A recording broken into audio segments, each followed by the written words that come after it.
Welcome to Builders, the podcast for leaders who want to build great companies.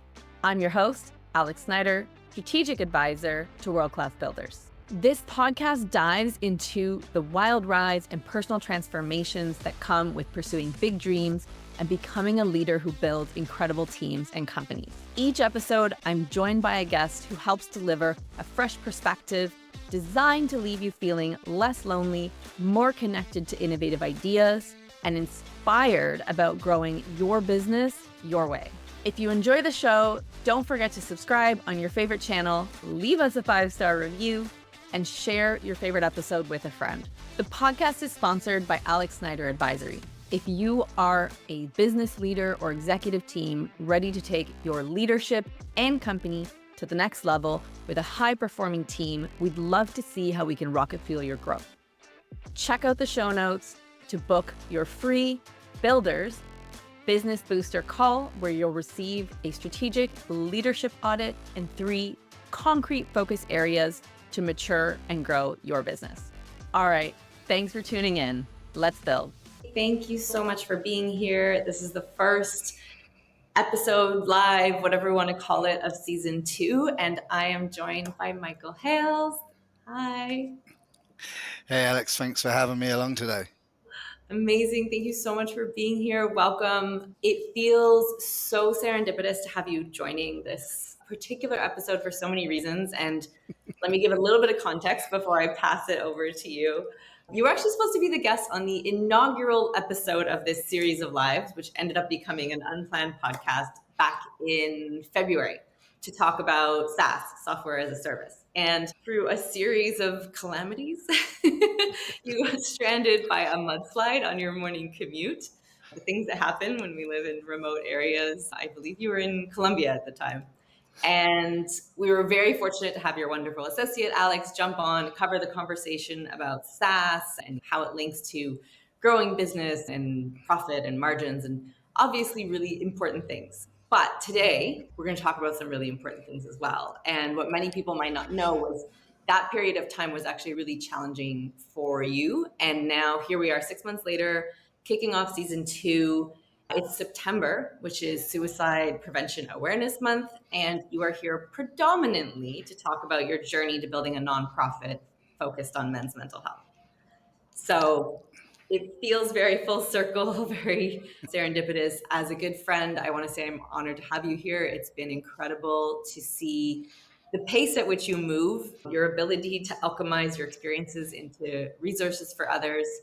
And you absolutely have one of the biggest hearts of anyone I know. So we are going to cover a lot of ground today, and I've barely scratched the surface in that introduction. So before we dive in, can you add on and introduce yourself and your background a little bit for those listening? Thank you, Alex. That was an amazing introduction. don't know if I deserve it, but thank you. So I met Alex as well. I think we should talk about that quickly. I met Alex in Mexico City a few years back in Dia de Muertos, and she was dressed up for the celebrations. And yeah, we've hit it off and been good friends ever since. And Alex has been there for me as well in my dark times, and I've reached out. So for that, Alex, I appreciate your support. My life, I was originally born way back when, a big council estate that was built after the Second World War for the casualties of London and Portsmouth. Portsmouth was a big harbour that was bombed. London, as we all know, during the Second World War was bombed. And what happened is they built this place called Lee Park. It was the biggest social housing for the Americans on board in the world at the time. So we were brought up there, and it was a fight for survival, like just grafting every day. It was a hard life, and the schools weren't really built to sustain the community. It was a big community, and the school system wasn't really built for it. Every day was a struggle. I was brought up in a family where my father was, how do I put it? He dealt with the relationship with his son the way his dad dealt with him. So he Right. just passed that on. So back and forwards. So I left home quite early, about just turned 14. I got on the road and disappeared and had a couple of unfortunate instances, ended up in children's homes and joined the army at 16 and three quarters, joined the parachute regiment. And when I left the army, I then started to travel. Like traveling was my thing. Lived in Australia for many years. Lived in France and Chamonix. Got into extreme sports. Built businesses. Started actually gas and heating. Had 11 engineers. I was actually the first person to bring in purchasing boilers wholesale in the UK from the distributor, the manufacturer, and then selling them with installation on eBay. It was very successful. After a few years, a lot of people started to mimic this, so it was saturated. And I'd made some money and I started to travel a lot and kind of lost interest more. When I got back from Australia, I actually went off and done my access to university and done my LLB, got to the end of my second year and started to realize that, you know, a law degree in England isn't what it is anywhere else in the world. You know, Mm. my colleagues' friends, for instance, were earning less than my employees because I had the gas company still, and they was just so I was like, why am I putting all this time and effort? Reading law is very hard. For any of you lawyers out there, you'll know this. So I got to I put a lot of effort in, 3 years of the 4 years, and I decided, okay, like I'm never going to use this. I'm not going to be a lawyer. They don't make enough. They didn't make enough money in England until you got to the partnership level. Right. So got out of that, travelled again, come back, and fell into demolition. Like I knew nothing about demolition. But I had a friend, a good friend, Wayne, at the time, and he knew everything about demolition, was the contracts manager for a large company, had all the contracts. So we started BD Build.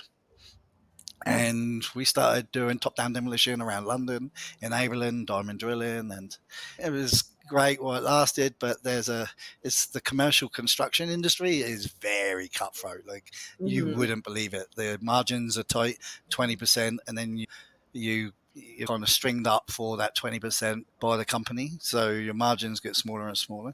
So when you're looking at it, there's big money in it, but the takeaway and the profits are very low.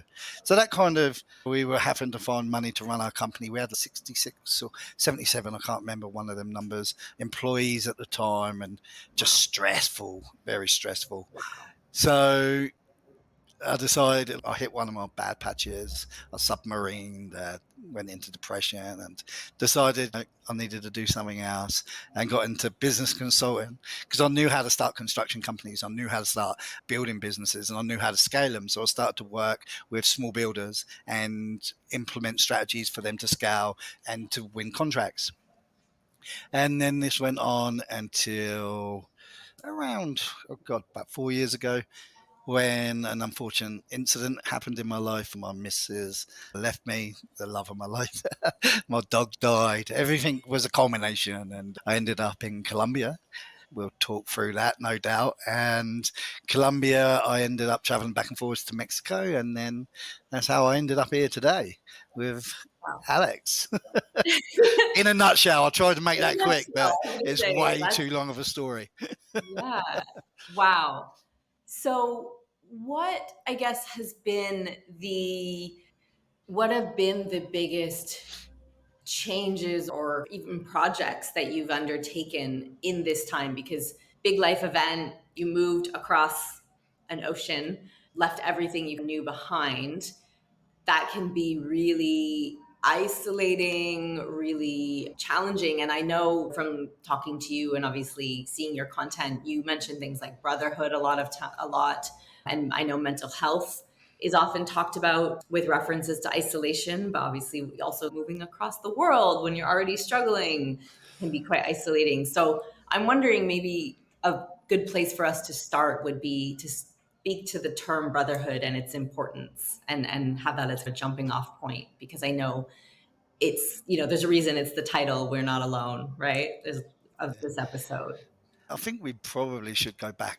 to the beginning of the Colombia trip, and I escaped to Colombia and ran off. I'm not gonna lie. I'm not gonna sugarcoat it. I have a way of running off when things get hard. I tend to leave, and I was in a bad way, Mm. and the girl who left me was the love of my life. My dog died, like I spoke to, and I was in a bad way. So I ran off to Colombia and done what most people think you would do when you're in Colombia and hit rock bottom, just trying to numb the pain. Mm. And Colombia was a place of many people doing the same thing. And at the end of the first 6 months, I come to my senses and I started to I decided that I needed to do something else. This can't be my life. I need to try and do something. So what happened, and I can't remember exactly how it came about, but I started a community called We Work for Medellin. And the reason it was called We Work for Medellin is because we started it on the roof of We Work in Medellin. Wow. And what we done was run weekly events. But what I wanted to do, rather than just have digital nomad meetups, which were great, by the way, our first one was like 78 people, I wanted to align them with charity causes. So this is how I got to know people like Andrea Gonzalez and Volunteers in Colombia, Steve Chacha, Feed the Barrios, a multitude of other NGOs that are working there. And I I guess it's like anything, you get addicted. Like I got addicted to drink and drugs, and then I got addicted to charities and NGOs and helping, and Mm. it spiraled. So one of the things I'd done in the early stages was bring all the NGOs together to work together in unison because they wasn't doing this. So we brought them together to sit once a week to share ideas, resources, etc., which is something that wasn't happening at the time. And to get NGOs together, even though it's all charitable, it's also like they're all fighting for the same pot. To get them into a room was a great achievement. And from that, I met obviously Andrea Gonzalez, who I talked to. She was a very good friend. She runs Volunteers in Colombia, that's now renamed Mi Barrio Misuno. My Spanish is terrible, guys, even after 4 years. And another lady called Maria Valquez, and Maria runs a consultancy in the US for NGOs, but she's Colombian and living in Medellin. Back home, she was always in America. I met her when she moved to Medellin, and me, Maria Valquez, Andrea, and Andrea's other half, Alex, started a foundation, another non-profit, like the first, called Casa Innovation. Mm. And Casa Innovation was the original concept was to help underprivileged young people and businesses, small business owners, solopreneurs in Colombia with creating mentors and network for them, a supply chain. And that's how it went for a long time, about a year. And then Maria Valquez has a huge, amazing network in the US of who's who, especially in the NGOs and the C-suite in some of the biggest companies in the US. And she brought them in to support. We ended up with Barclaycard supporting us, the Pharrell Williams Foundation, a multitude of other support coming in from the US. But the problem was it was diving into, not the problem, this is going to sound awful, it was going towards focused at that time on black women ultra black Colombian women entrepreneurs, and it just didn't resonate with me because I wanted to do something, but I wanted to do something that really resonated with me. So we built this out. Maria took it by the horns. Maria's an amazing co-founder, and I'm lucky to have her. Took it by the horns and really led it down this path. So it went off on a spiral, and then at Christmas last year, I remember talking to Alex. I was just something wasn't right. I'd been at this. Mm. I'd got a job at a tech company in the US, and they brought me in as. Bear in mind, I didn't know nothing about tech. We jumped the gun here a little, but they brought me in. They brought me in as a practice lead to build out their Asana practice, which I built out successfully, and it was a great achievement for me, being someone that had never known nothing about tech. Mm. But I applied myself and I scaled the business for them, and it was amazing. But I was getting to the stage where like all this money in the bank, and I was just Mhm. sad, and I was drinking every day. I was drinking from a bar, working on my laptop as talking to clients. I was Right. just dip in and just Sounds drinking. like that pattern too. Big challenge, succeed, and then what's next? And I Yeah, actually met you. I met you, and I remember when you started that role. And then I remember it was about a year later, and you were like, just back to being lost. Like the role pulls you out of being lost, and then once the challenge was over, back into that more difficult phase. Is that fair?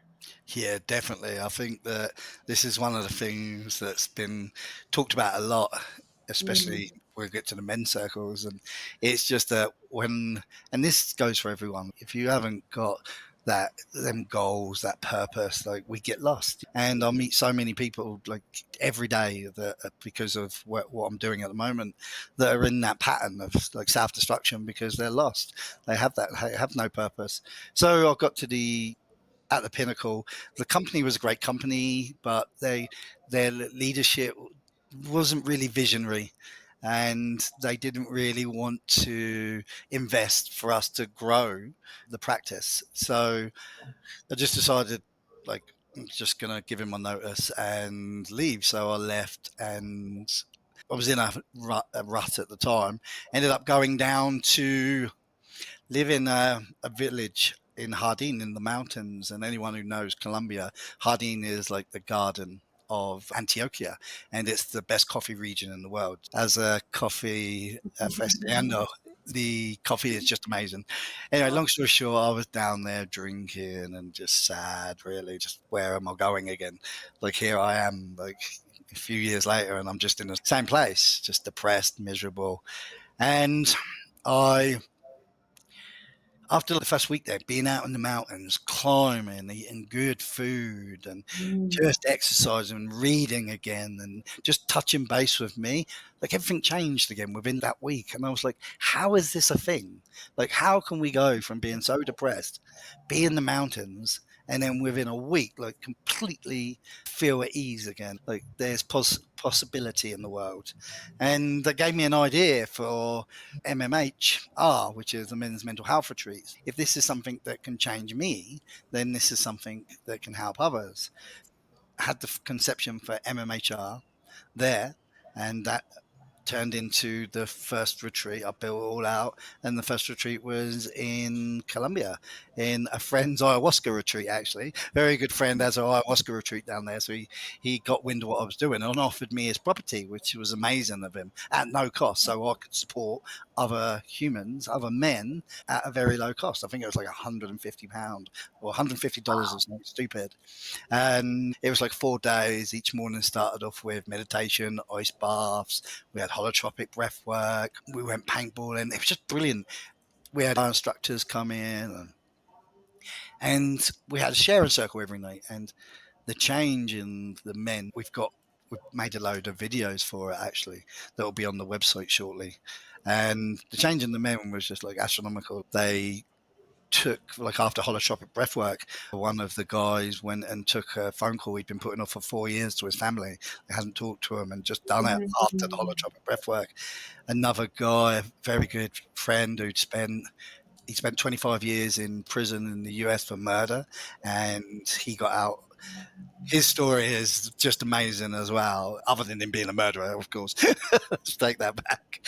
He broke down, and just these things just touched me. Like, that you could see these men that were all bravado on the outside, just breaking inwards and we wasn't given therapy, right? We were just doing things that are free for everyone if you know where to go and know where to find it. So that was a huge success. Sorry. Yeah. Well, I was going to ask because I wanted to touch on the guy who called his family, right? I know again, isolation is a really big part of mental health, mental fitness challenges, and I know for you that getting back in touch with your family a few years back was a rather large moment. And I was just wondering if there's anything you want to touch on and share around that experience, since people in your retreat have experienced that and you've experienced that. Anything that you want to share for those listening? Yeah, I want to add something to. I won't say his name because he'll probably listen to this at some point. He's a therapist as well. He had all them tools. He knew, but Mhm. coming away and isolating and removing himself, like, it opened up stuff for him. For me, talking to my family, one of the things I've never done my whole life is talk to my family about issues and problems. I would submarine, and whoever, for those who don't know this term, it means like going into yourself and locking yourself away from the world. And that was something I would do sometimes up to a month at a time over the last 25, 30 years. And one of the like I was at such a bad point, like 3.5, 4 years ago, that I needed, if I didn't talk, I would have killed myself. Like, yeah, I was just on the precipice. Like, I've been there before. I took an overdose when I was 15 years old, and it wasn't the first time I'd been in this way. And I was so low at the time, and yeah, I was so low at that time that I needed to talk. And talking, I talked to my sisters, and finally my mum and dad, and like the burden, the relief, like the pressure of just talking to people that you wouldn't show weakness to, because I don't know, it's inert, right? The way you're brought up, your father doesn't show love, and it's yeah, that saved my life really, Yeah. because yeah, without that we wouldn't be sitting here today. But Yeah, yeah, I think that is something when I've experienced my versions of this. There is something about talking that science shows us that talking, journaling, process, letting our thoughts out in one way or another it makes changes in our brains and it makes changes in our nervous system. But I think the other thing that I've really realized is talking also gives people a chance to show you that they want to be there, or to that they can listen or that they can understand, and that also they may be able to shift and change, especially our family, because we often have this view of how they were when we grew up, which is for many of us suboptimal, because now that's, I think as adults we can understand our parents were just adults like we are, dealing with whatever was passed down to them. But sometimes, whether it's your blood relatives and family or your chosen family, or whatever your support system is, actually flipping the narrative and being vulnerable and giving people a chance to be there for you rather than just always being there for them can really be a really enlightening and different opportunity. Thank you for sharing that. And I think, like you said, like that pressure valve can really just give you a moment to breathe.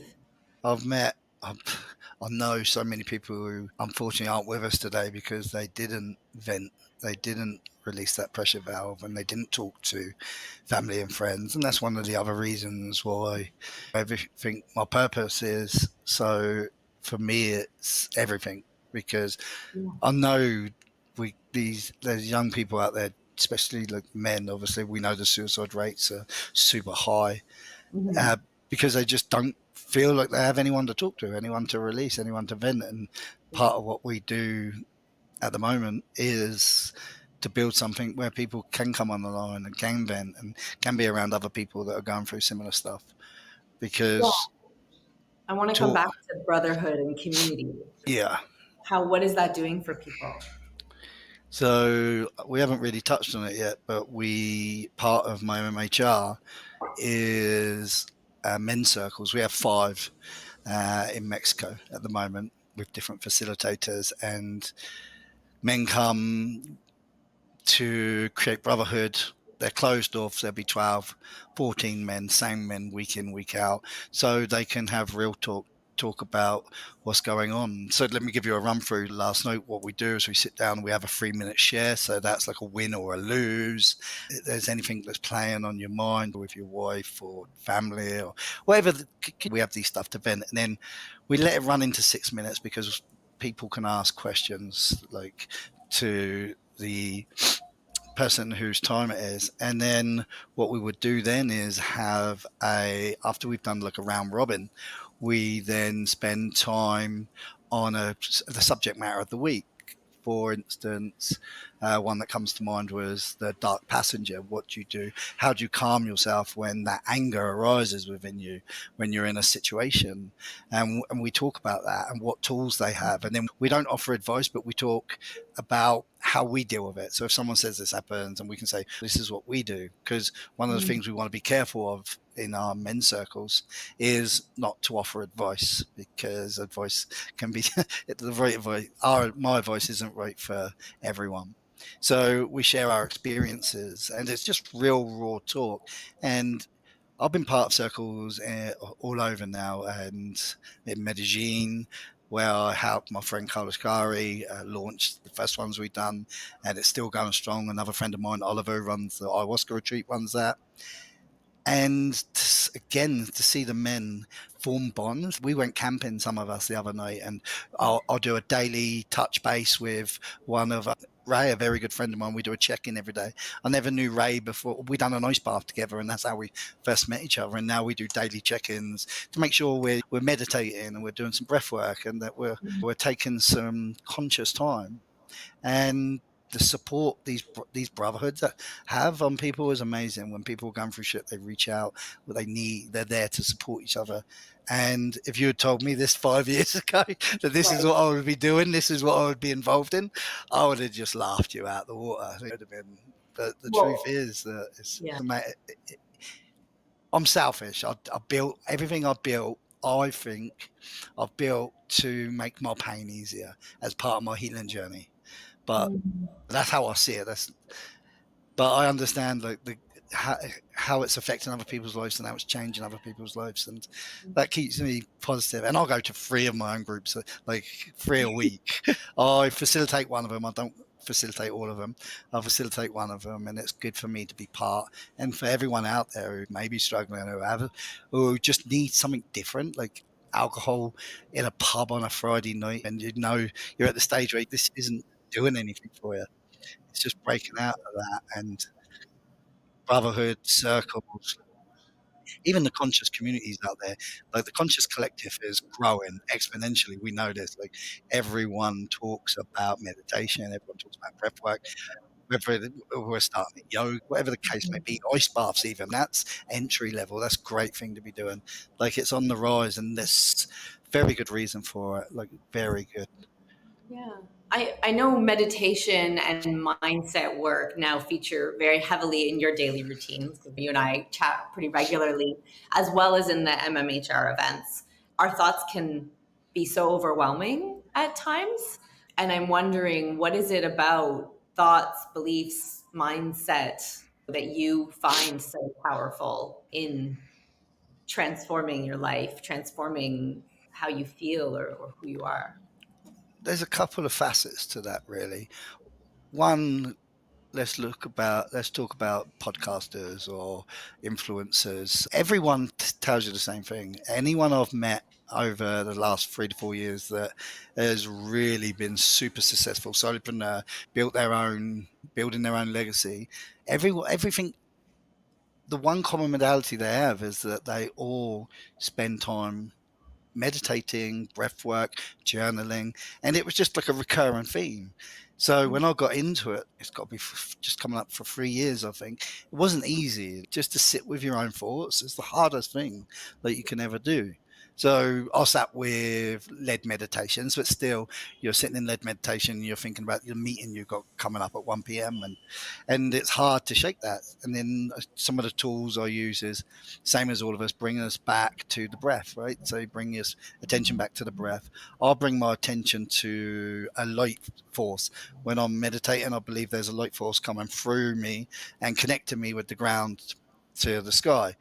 But it's bringing yourself back and picking. One of the things I say when my mind gets cloudy and stuff starts to intervene is like, you don't belong here.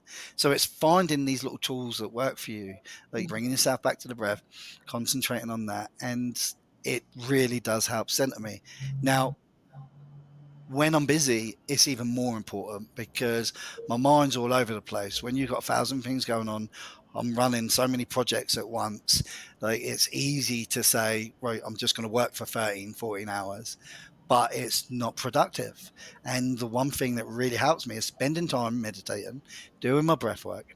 And it really is making me more focused afterwards. If I'm finding that my head's all over the show, I'm taking walks. This is another thing, like get out, take a walk, because you Mm, think working 12, 14 hours a day is super productive. It isn't if your mind's just cluttered. You're just jumping from one thing to the other. mhm, So the getting out, the walk, 15, like even a small 10, 15-minute meditation just really helps you reset, recalibrate. And mm, to me, there's just three pillars, and we've been talking about this a lot lately. And it really is like the consciousness, which is the modalities, meditation, breath work, then fitness. And fitness can be just getting out walking. And then it's nutrition, right? Making sure you're eating the right things.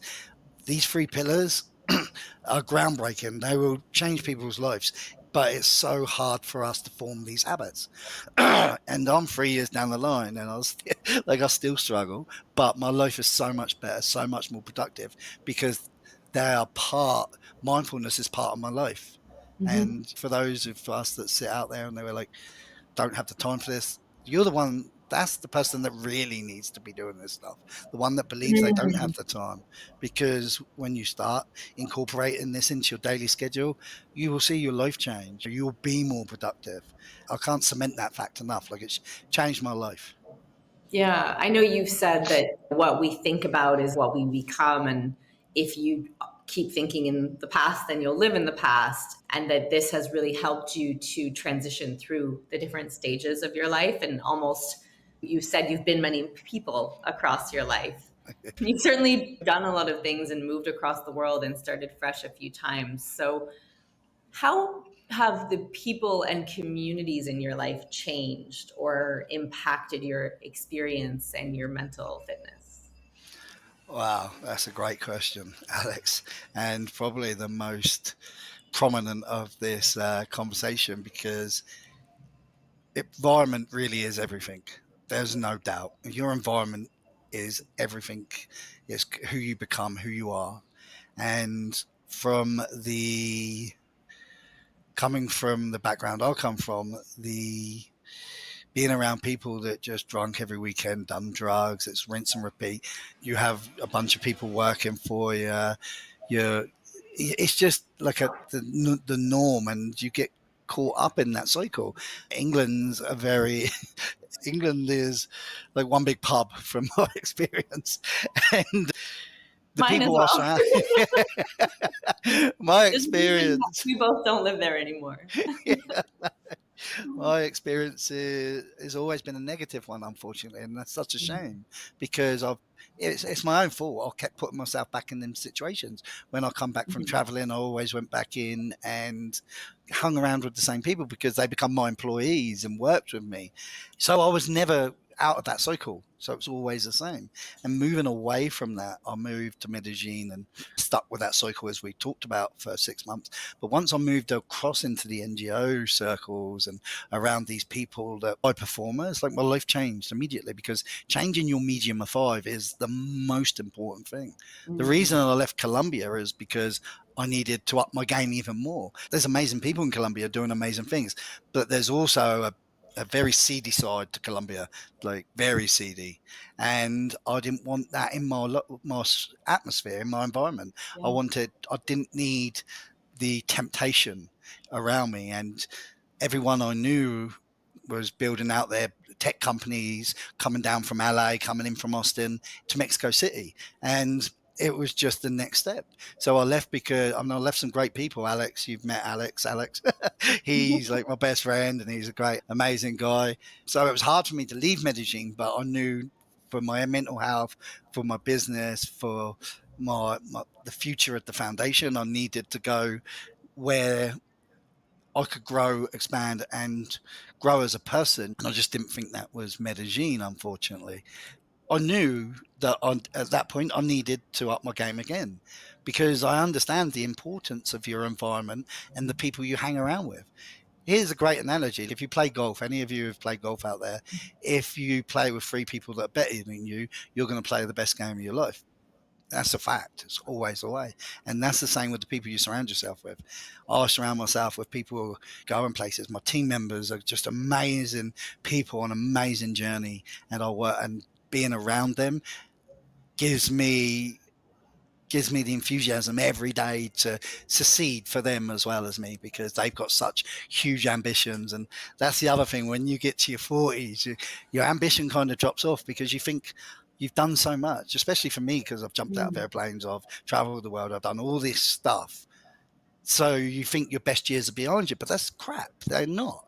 Like, everything's to come. Like, I've got to live in the future. Everyone's got to, because that living in the past is what brought on the depression, right? Because we Right. can't change what's back there. You're never going to be able to change what's back there.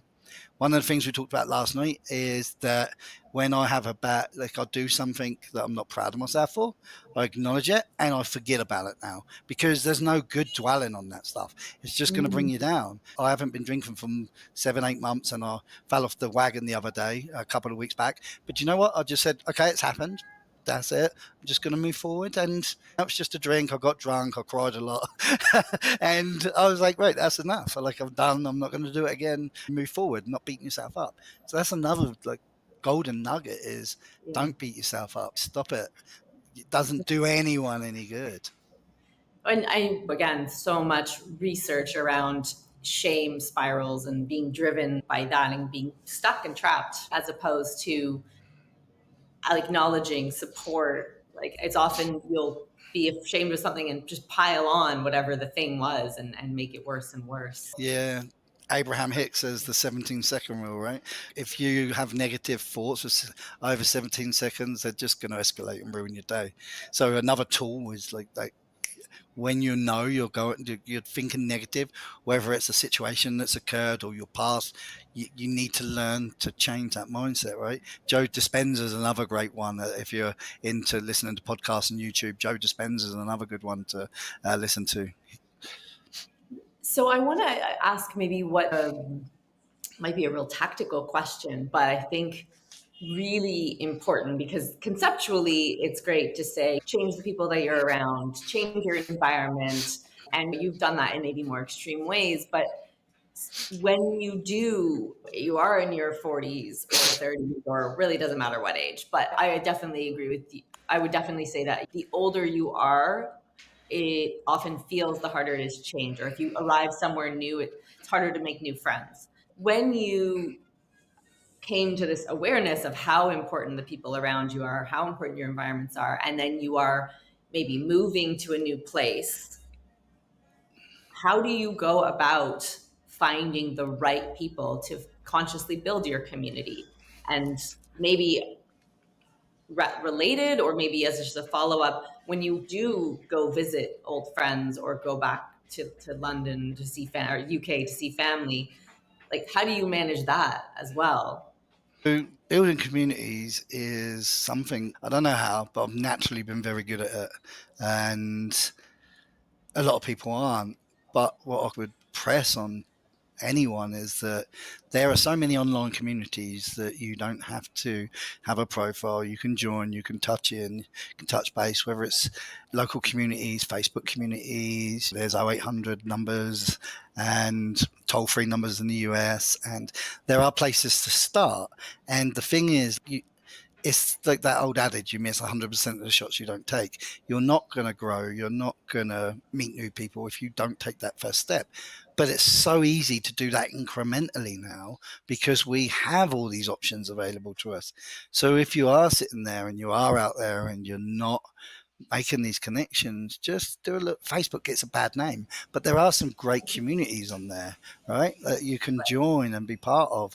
Or WhatsApp groups. There's, especially here in LATAM, the WhatsApp groups are like everywhere.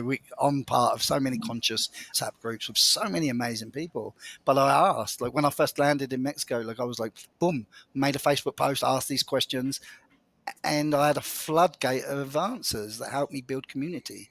But as people, we're scared, like, of rejection, right? Because that's how we've been brought up. We're scared of that person that's sitting in the dark room abusing everyone, trolling them. Like, fuck that. Excuse me. Don't worry about that person. Like, Fine. they're suffering more than you are, believe me. So you've just got to just take action, and that's the biggest thing. It's taking action. There's meetups everywhere. Even if you're in London, I know there's hundreds of these meetups in London. You just got to put away that ego, put aside the that scared little boy, that scared girl, and then just show up and be present. Show up as your true self. What What was you the said about, continuation of that? I think what you said about asking, I just want to highlight this again for if someone's listening and they're thinking like, yeah, that's great, but ask and act is one of the hardest things to do, but it is life changing, right? And this applies to everything.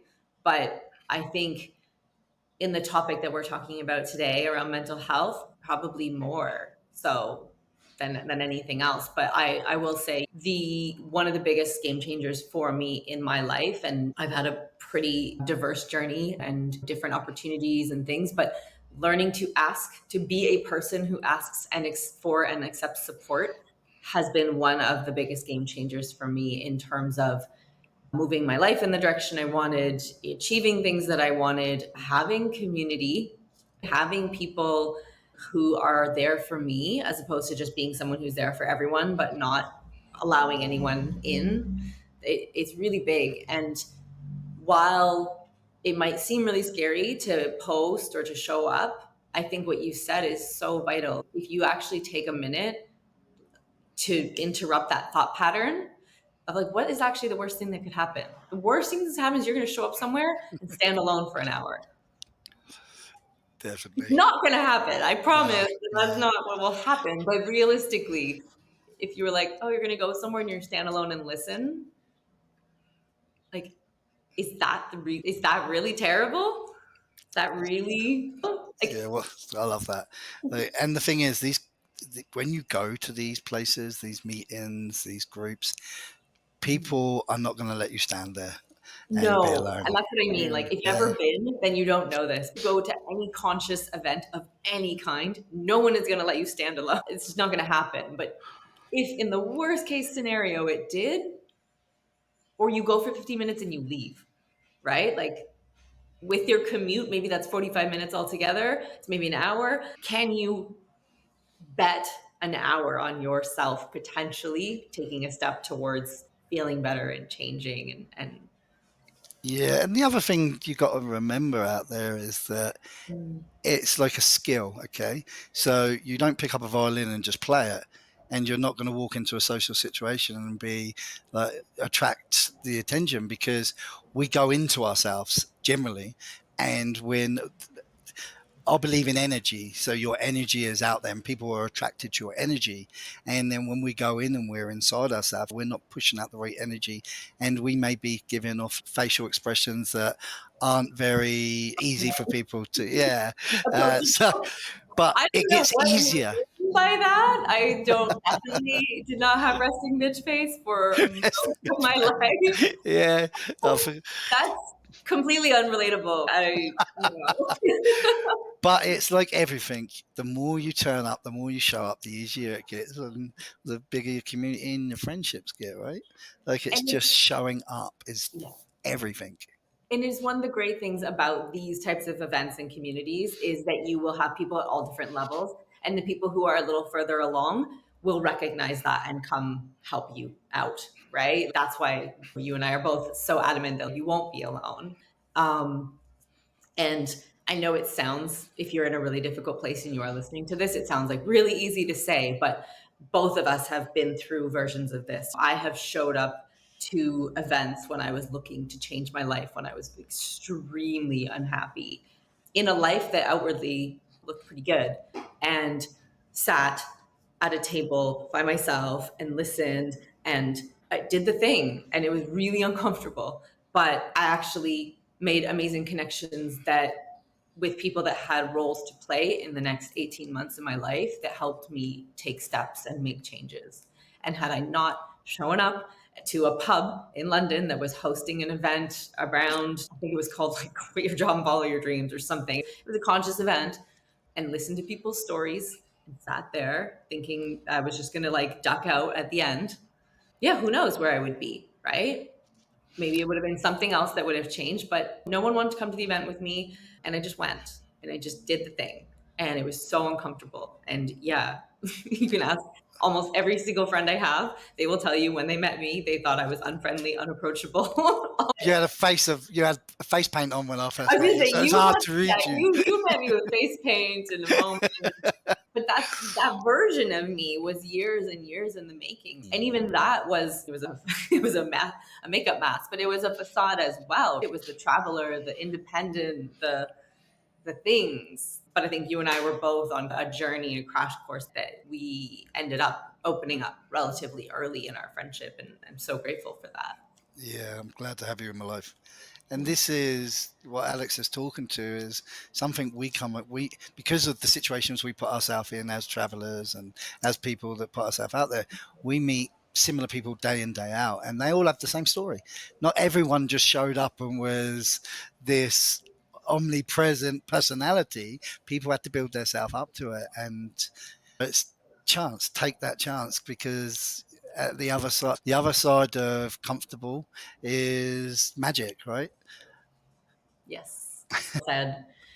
So when I introduced you, I said you have one of the biggest hearts I know, and you got very humble, of course. But I want to come back to that because you've been through the ringer by any measure, and you've not only found a path forward for yourself, but you've made huge moves to create and give to others.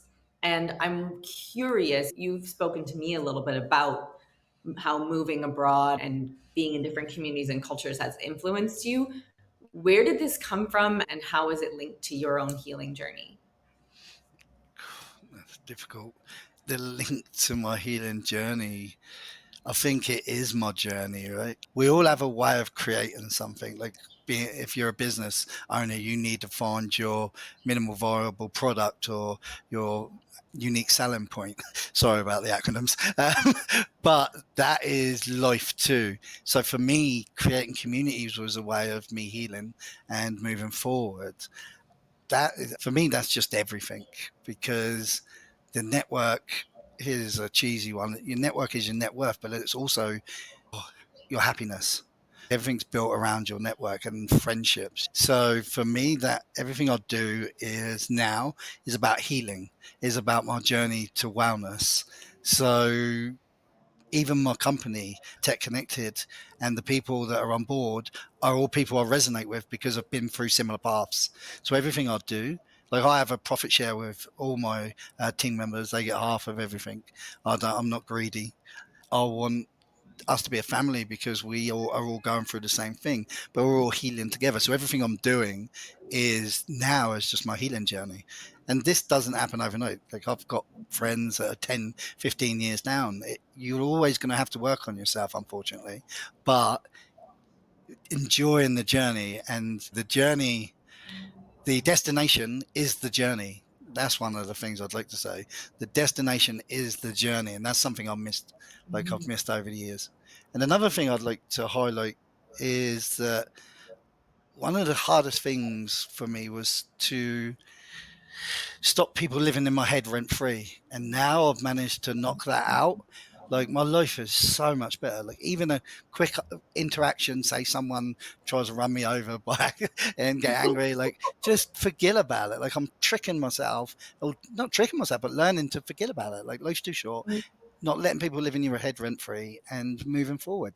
And that's just been the biggest game changer for me recently, is two things: the not letting people live in your head, and understanding this one main factor: no one's coming to save you, like, ever. It's you, and you've got to build your happiness. You've got to build your life. You've got to build your business. And for years I always thought, I'll meet this perfect girl that I did, and she would be everything that I needed, my support system. And when that fell to pieces, I fell to pieces for many years. And learning that no one's coming to save me was a big wake-up call, and something I talk to a lot of men about, and there's a massive wake-up call for them. And it's that trigger, like, no one's going to save you, so we got to get on and do this ourselves. Yeah. So I Wow. rambled on and probably segued many, No, many times. I just wanted to make sure that you were done, give everyone a minute to soak that in, because I think those are really huge life lessons. Like you said, letting people live in your head rent free, or letting experiences live in your head rent free, is a huge energy drain. And also, like you said, you're building community, but you're also building accountability and taking responsibility for ourselves and going out and learning to ask, right, is massive. So to wrap things up a little bit and want to be mindful of time is you've talked a lot about your time in NGOs and in Colombia and being around amazing people who are giving back to their communities. But you've gone really beyond local community in what you're building. And I understand you have some pretty big news in terms of HR partners. I want to call it like making it official, like put a ring on it, in terms of becoming basically a global nonprofit. I want to make sure that we give you an opportunity to talk about MMHR, where you're taking it, what you're doing, resources that people can look for. So, can you tell us a little bit more about that specifically? Yeah, so thanks for bringing that up. So my life has always been about happenstance and meeting the right people at the right time. And back in Cozumel, I just left. I was living with Alex for about a month, and we were sharing an apartment. She kindly lent me one of her bedrooms, and I moved over to Cozumel. Roommates, flatmates. Yeah, yeah. She kindly lent me a room for a month. And I went, Playa de Carmen wasn't really my thing, so I went over to Cozumel.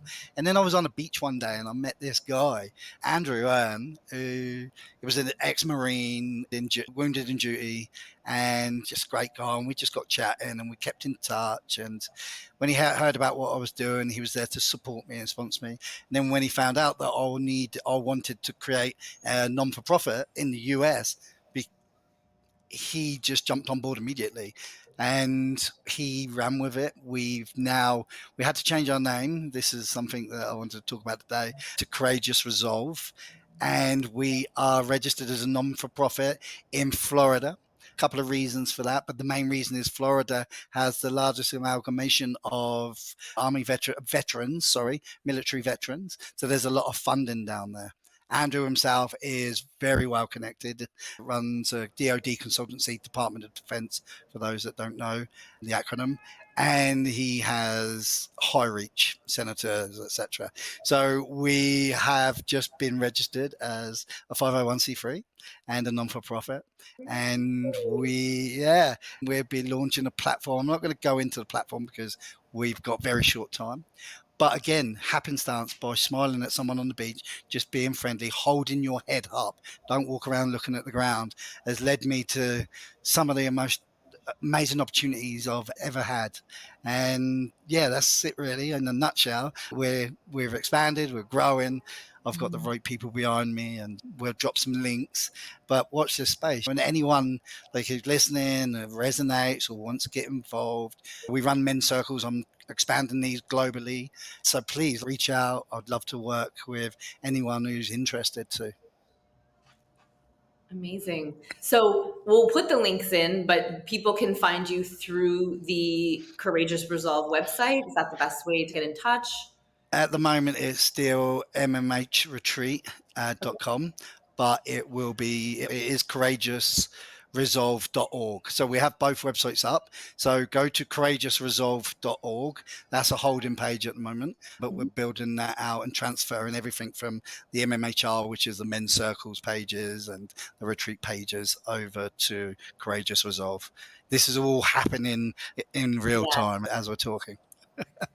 True entrepreneurship, building the plane as you're flying it.